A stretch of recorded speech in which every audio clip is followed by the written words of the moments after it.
ये कहानी है अभिनव का। असम के एक छोटे से गांव में अपने मम्मी पापा और एक छोटी सी बहन के साथ रहता था। साल 2002, 10 नवंबर की वो शाम। कुछ ऐसा होता है जिसके याद में वो आज भी सुन्न सा पड़ जाता है। Hello guys, this is Avatar. Welcome to my channel. Welcome to the first episode of Shrapit वृक्ष।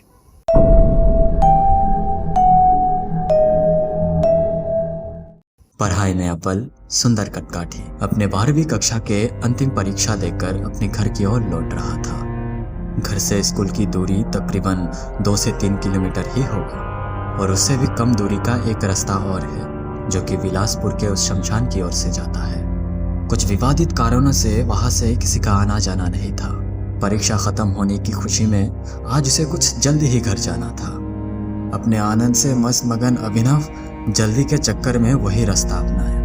रास्ते से चलते हुए वो शमशान की बाई और रहने वाली छावदार उस दोपहर की धूप से राहत दिलाने के लिए मानो उसे बुला रहा था। अभिनव अपने बैग से पानी बोतल निकाल के उसी शाखा पे बैठ गया और अपने छुट्टियों के दिनों में करने वाले हर मस्ती के बारे में सोच रहा था। तभी कुछ देर बाद सामने से आते हुए एक महिला अभिनव की ओर अपनी नजर कराते हुए चल रहा था और चलते चलते अभिनव कुछ ऐसा देखता है। वो महिला सीधा चलते हुए भी उसका मुंह अभिनव की तरफ ही था और तभी अभिनव के दिल में कुछ खामोशी सा छा गया। सदमे से बाहर आते ही जब अभिनव ने उस महिला को देखने के लिए अपना नजर घुमाया, मानो वो कहीं गायब हो चुका था। अभिनव अपने घड़ी की ओर देखता है तो दोपहर की 2 बज चुका है। वो जल्दी से अपना बैग बोतल उठा के तेज कदम से अपने घर की ओर चल दिए। रोज शाम की तरह वो अपने दोस्तों के साथ आज गप्पे मारने गया है। उसका दोस्त अभिनव की तलाश में उसके घर तक पहुंच गया। दरवाजा खोलकर उसके रूम में घुसते ही कुछ अजीब सा दिखा। बिस्तर की कोने में कपकपाते हुए, कंबल ओढ़े, पसीने से लथपथ अभिनव कुछ अलग ही ढंग से बैठा हुआ था। और तभी उसका दोस्त ईशान, अरे भाई, कोई लड़की वर्की का चक्कर तो नहीं है?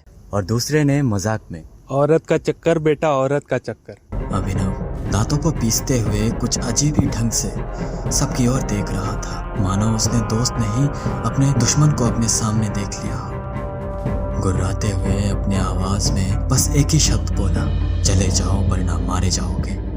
अबे यार, ये कौन सा नया नाटक है? चल बाहर चलते हैं। और ये क्या, तू पसीने से इतना लथपथ क्यों है? इतना बोलते ही ईशान अपने हाथ को अभिनव के कंधे पर रखता है और उतने में ही अभिनव अपने स्वाभाविक रूप में लौट आते हैं। उसके दूसरे दोस्त उसके इस हरकत को बड़े ध्यान से देखा था, लेकिन क्या पता वो कोई एक्टिंग ही कर रहा हो। कुछ देर बाद वो अपने दोस्तों के साथ बाहर घूमने निकले, चौराहे पे गप्पे मारते हुए।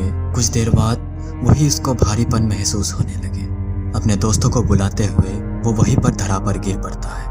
सभी दोस्त मिलकर उसे जगाने की कोशिश करने लगे, पर मानो उसका सांस धीमी होते जा रहा था। दोस्तों ने मम्मी पापा को बिना पूछे ही उसको अस्पताल में ले गया। डॉक्टर ने उसे जल्द ही इमरजेंसी वार्ड में एडमिशन करने की सलाह दी। दोस्तों ने भी बिना देर किए हुए उसे भर्ती करवाने ही जा रहा था कि उतने में स्ट्रेचर में लेटा अभिनव उठकर बोलता है, यहाँ क्यों आए हो और मुझे यहाँ पर किसने लाया? कहानी का अगली छोर दूसरे एपिसोड में। सब्सक्राइब कीजिए, जुड़े रहिए विद द स्प्रिट।